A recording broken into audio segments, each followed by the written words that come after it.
Well, good evening, and thank you for taking time out of your evening to join us as we talk about some of our protocols for reentry. We are so excited to be back in this room, back together. It's been incredible to see everybody online jumping into the comments section, seeing people's names pop up, and just remembering what our community is. And there's going to be something incredible that happens when we come back in this room, because we know that being in the same space matters, that incarnation matters. Jesus showed us that being in a space with somebody is important when it comes to church. We've also learned that being able to do church online has been an incredible way to reach more people than ever. But we're excited as we look forward to being back in this room in just 10 days from now. 10? Yeah. 11? 10? 9? Whatever. Pretty We're close. very soon. We're going to be back in this room. And so we wanted to take a chance to answer some questions. And so if you think of a question, feel free to submit those in the comment section. We'll try to get to a few of those. We're going to hit some basic things and some big ideas.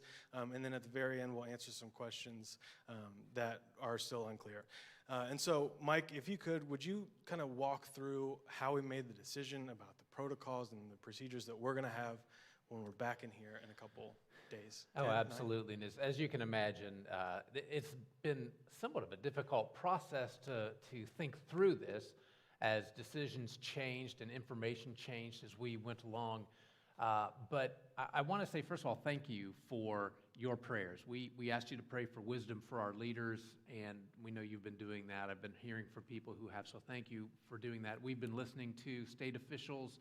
We've listened to our governor, the CDC. We've listened to medical folks here in our own congregation. And we listened to you through the surveys. And thank you for giving us your insight there. Your information, your insights helped us develop a better plan for reentry into this room, this building. And so I really appreciate that. It is going to be interesting as we come in, because what we've learned from your information and from from what the government has told us, what we've been hearing, is coming into this room with social distancing is changing how we'll operate in this room, and that's what we'll be talking about here for a little bit tonight. But it means we'll be sitting differently. It means that we will have less seats in this room that we can utilize, because we'll have to have space between families. And so we've asked you, if you would, to register online. You can do that at our website, correct? And so I hope you'll take advantage of that as we get ready to come in. But you'll be seating a little bit differently. And when you come in, you'll notice our greeters are acting a little bit differently as you come into the building. And Rich, I think you've got some stuff on that, don't you? Sure. Again, from our survey, some of the concerns that people shared was, the proximity to other people. And so we want to make sure that we're doing as much as we can to make people feel comfortable when they come back. We want to create a safe environment. And so social distancing is going to be a thing that we'll observe on campus. Yeah. So parking lot, there are people that you are doing life with, people in your family, people that you're neighbors with, maybe that you're in and out of their houses. It's fine if you guys come in and sit down with those folks.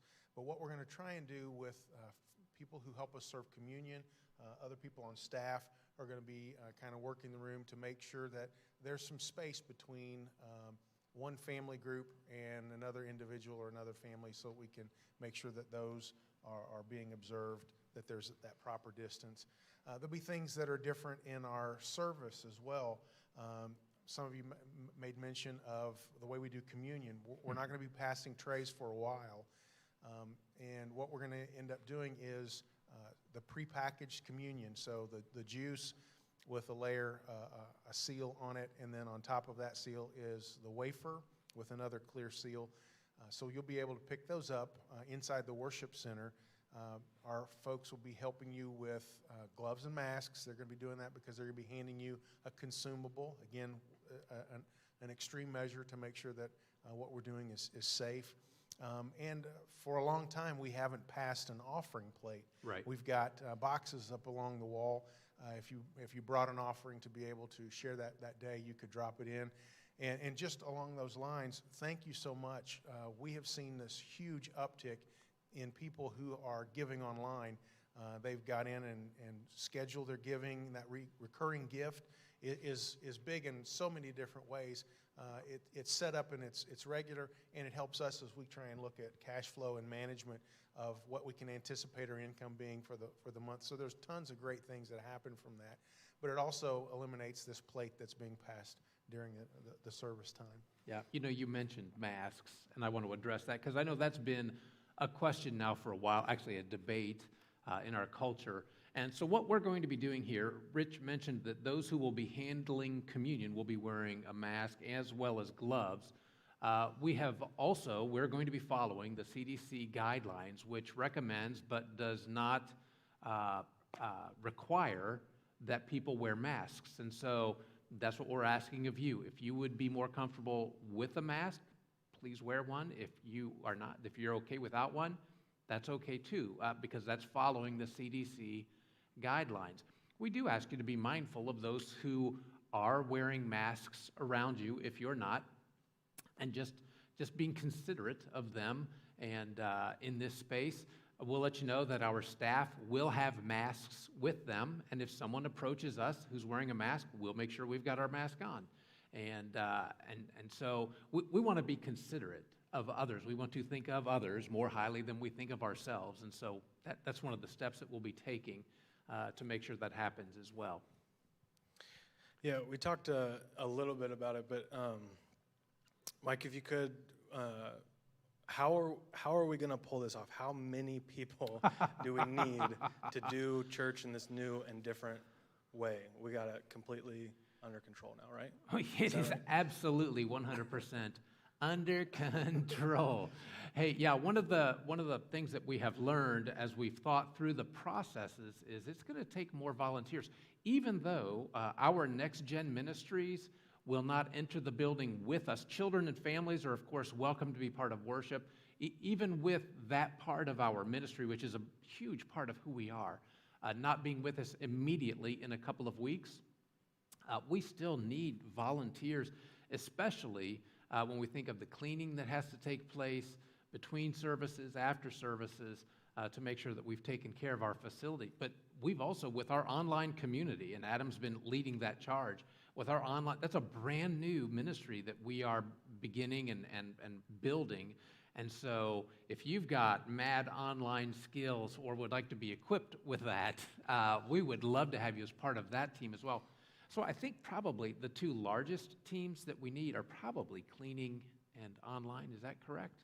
Immediately, those are our biggest immediate needs. And we have things covered, but we're going to need more people than ever moving forward because everything's different. Absolutely. Sure. We've got people who have been longtime servers. They come and they make things happen that want to, but right now, because of health concerns, can't. So it's not that they don't want to serve. It's right now they're choosing not to for sake of health reasons. Yes.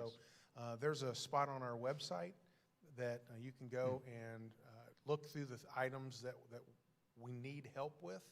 It lists every one of our areas of ministry. You can click the things that you're interested in, and the appropriate person will get back with you and follow up and answer questions that you have about how to serve in these kinds of roles and what are the available spots. Absolutely. And that reminds me, too, listen, we want to be mindful of those in our congregation who are sick or are compromised in some way health-wise. We want to make sure that we give you, this wisdom, please. We love you, and we want to make sure that you're safe. And so if you're sick, if you have a temperature, if you have any of the symptoms, if it concerns you at all, please, we want to encourage you to stay home because we will continue to have great content online. You'll be able to be part of our worship service. All of our children's ministry will remain online. But when children come into the room with us here, with families, I also want to let you know that Megan and Michelle, the children's ministry, of course, loves our kids, and they've been thinking about your children already in the room with you. And so they've begun to prepare children's activity packs for our kids, and they're just looking forward to having them in this room with us as well. Got it. We're getting some comments that the volume is a little low on the stream. We're working on it. We'll get that fixed, and we'll also have this replay available where we'll get the volume turned up and equalized. But we want to let you know we hear you, which is a Bad pun. I'm sorry about that. I'm so sorry. Wow. But we're getting it worked out. So thank you for that. If you would, though, could you leave some questions? Any questions you might have about coming back into service? Mike, did you mention washing your hands? I hear that's important Wow. these days. You know, there are some just standards that we would need to keep. It has never been a bad idea to wash your hands, you know? But this COVID has helped us just be reminded of that. So, yeah, we're going to encourage you, number one, social distancing. Number two, wash your hands. We will have hand sanitizer. We do already have hand sanitizing stations in our facility. And so we want you to make use of those, just good hygiene. Brush your teeth before you come. Comb your hair, or not. I think we You've have gone off the mints. talking points I a have little gone bit. off the talking points, but I think brushing your teeth is a big thing too, all right? Yeah, that's what they say, I guess. Can you talk a little bit about the changes that we're going to make specifically for children? We're going to keep the services shorter. Oh, We have- boy. yeah. Yeah, so, yeah. Because kids are absolutely welcome to attend with their families. Oh, absolutely. And we've got families with children who are already registered for the 28th, and we love that. But we will keep our services. We're shooting for 45 outside 50 minutes, just 45 to 50, somewhere in that range, in part because we'll have children in the room, and we want to be mindful of that and appreciate them and love them in that way.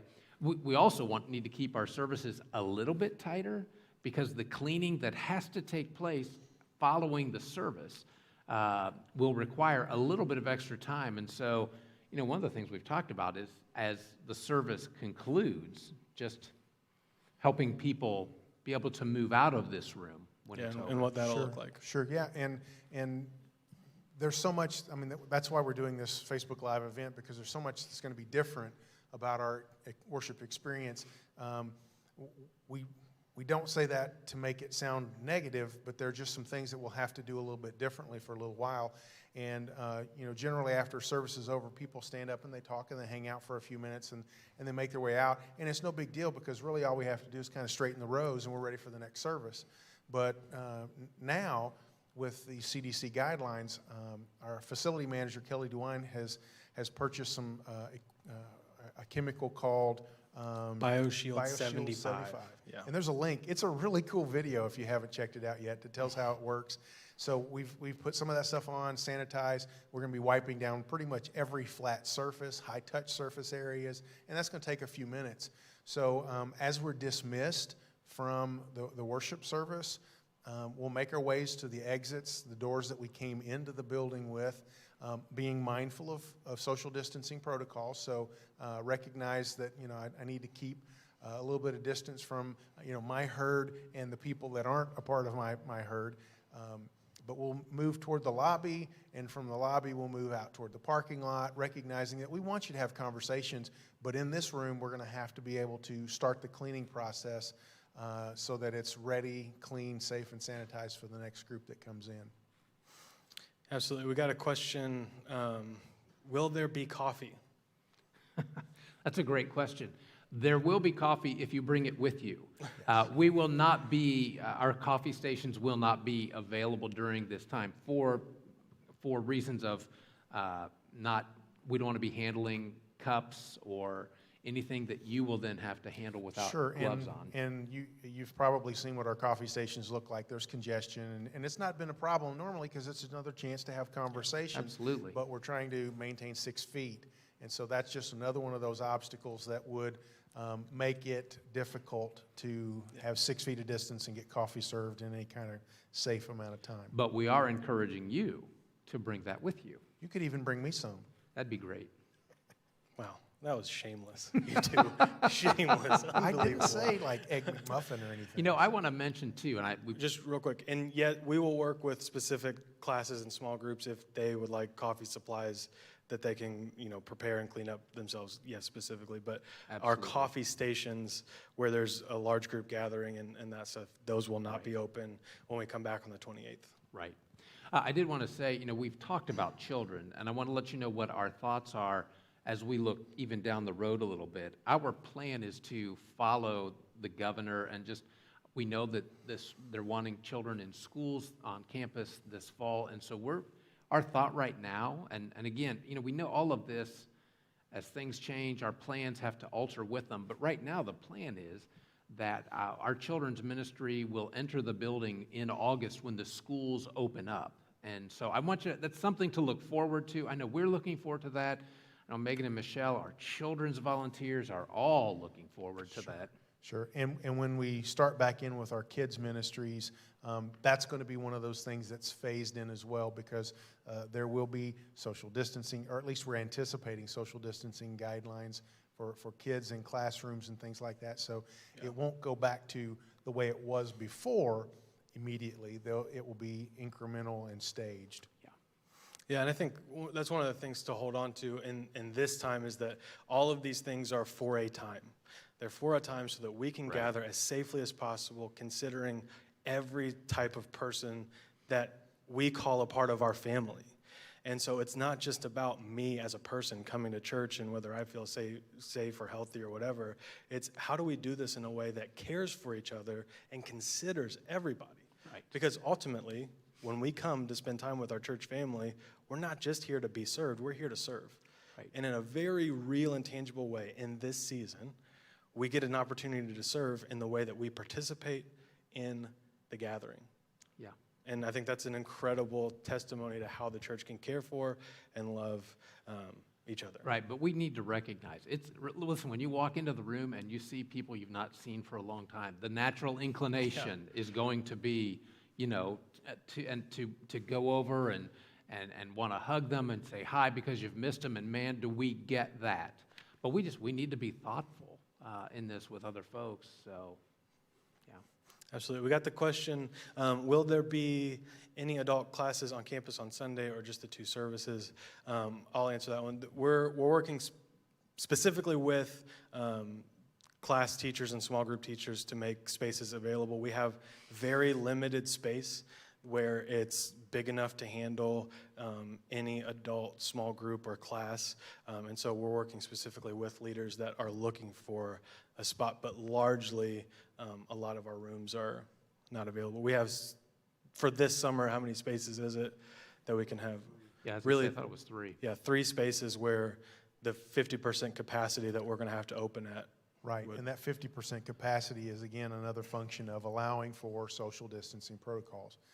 Those aren't going to last forever, but while they do, we want to make sure that we afford each one of those groups the opportunity to teach, love, learn, lead, but in a safe way. Right. Absolutely. So real quick fire. How are we doing communion, Rich? You'll pick communion up inside the worship center. It's prepackaged, and the person that hands it to you will be wearing gloves and a mask. What if I can't get it open? If you can't get it open, we'll have somebody that will start, because it's usually that first layer where the wafer is that's kind of hard.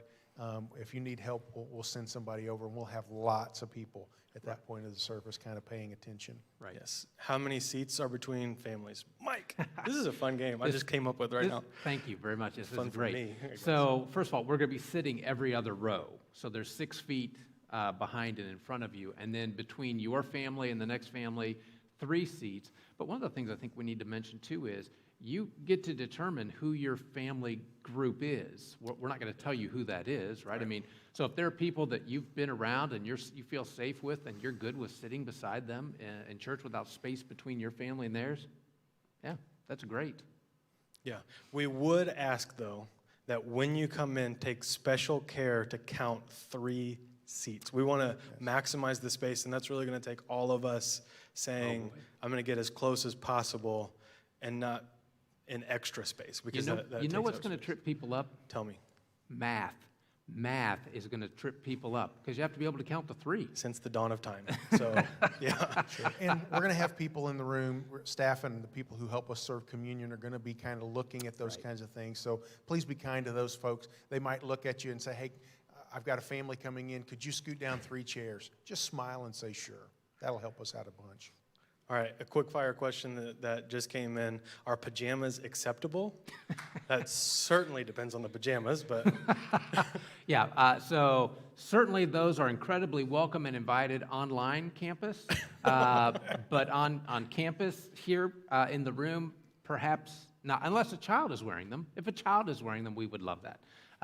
But adults, we're going to require you to change into your clothes. Yeah, I know what some of you sleep in. Yikes. okay, I've been distracted. That got me for sure. So, what about? What does that say about our congregation that that's the question they're That's a asking? top tier question. That might end up being the most liked question. What about restrooms? Is there a limit in there? Are the doors going to be up? What do I do? I'm just kidding. Sure. Well, what you do when you get there is your business. But no, we want this. We don't want coming back into the building for on-campus worship to be 1,000 rules that you have to remember. Right. We're Yeah. going to assume that the people who go to MCC are sharp grown-ups who recognize what 6 feet of social distancing is, and even if they don't think it's necessary for them, they're going to love their friends and family and the people who might be concerned enough to pay attention to that. So if you walk into the bathroom and it's lined up from one end to the other, I would leave anyway. Right. But you give it a minute, but yeah, the bathrooms will be open. You use your discretion and try and maintain social distancing. Yeah, I think that's the biggest thing. Try to maintain social distancing while Right. we're here, especially in the bathroom, but at all There are times. so many things I want to say. Yeah, I saw the smile on your face, and we'll just let it go at that. Turn my mic off, Drew. Yeah. Where can I pre-register, Rich? You can pre-register on the website or the Church Center app. You can let us know. And that's important. That's really important because that's not just for June 28th. While we're maintaining social distancing, we're going to need to know about how many people are coming. Because if we have one service and 300 people show up, and the next service, 75 people show up, we aren't going to be able to do social distancing. So we don't like it, we don't want to, but we're going to need you for the foreseeable future to register online. Let us know when you're coming. Yeah, And thank you for doing that. yeah, and that's the thing, right? Is to split up the morning as evenly as possible, not to limit our space, but just to Right. help us see are we breaking it down as evenly as possible to maintain that distance. Yeah, and seriously, we appreciate you helping us with that so much. We know that that's something that you're not used to. It's certainly not something we're used to. But thank you for taking that step and helping us with that. We were asked if the outfit that you guys have on is the new uniform for attending church, a plaid shirt and jeans with brown shoes. I would say we both shop at Sam's Club. Yeah. So I didn't get the memo. Thanks, guys. Appreciate that. How can you find out about more information as we get closer to the day? Where are our communication channels? You want to take that one? Oh, absolutely. So for one thing, the email I send out each weekend will always stay up to date on what's happening. We do a recap on the weekend, a video recap that comes out on Saturday. But also, we will have next week we're going to have a walkthrough. I think does that drop on the 23rd? The 23rd, yeah. Yeah, so we'll start at the front doors, and we're just going to walk you in as if you're coming in so that you can actually get a look at the room and how we're going to take care of you while you are here. And so you can check Facebook, the MCC Facebook page, Instagram, our website. There's a COVID tab on our website. You can always check for up-to-date information there. Yeah, and the heart for, or the desire for that shorter video that's coming out next Tuesday is it'll be shareable. It's one of those things that you can use to help invite your friends because not everybody's going to sit and watch a long-form Q&A about what the reentry protocols are. If you're watching and you watch from the very beginning, we love you and we appreciate people like you because you keep us honest and you keep us together. You're the type of bought-in people that keep us together, so we appreciate that. But on Tuesday, we know that other people just stick to the facts, like just give me what it is going to be, and that's the heart for that Tuesday video. So we don't have any other questions except for another comment about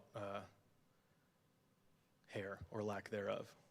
Huh. And so, Did my wife send the comment in? no, That's harsh, man. no, yeah, that hurts, cuts real deep. Thank you for buying in Yeah. to what God wants to do through this congregation. This pandemic has shown more than ever that the church is best when it's deployed and sent out. We love getting together. We love the strength that happens when we get together, but we're at our best when we're needed in the community and when we show up in the community. And you guys have shown up. Generosity, serving, unbelievable witness to the tangible change that Jesus makes in your life. Did we forget anything tonight? I Any just final want to comments? say, if you're one of those folks who will not be on campus with us, thank you for staying online with us.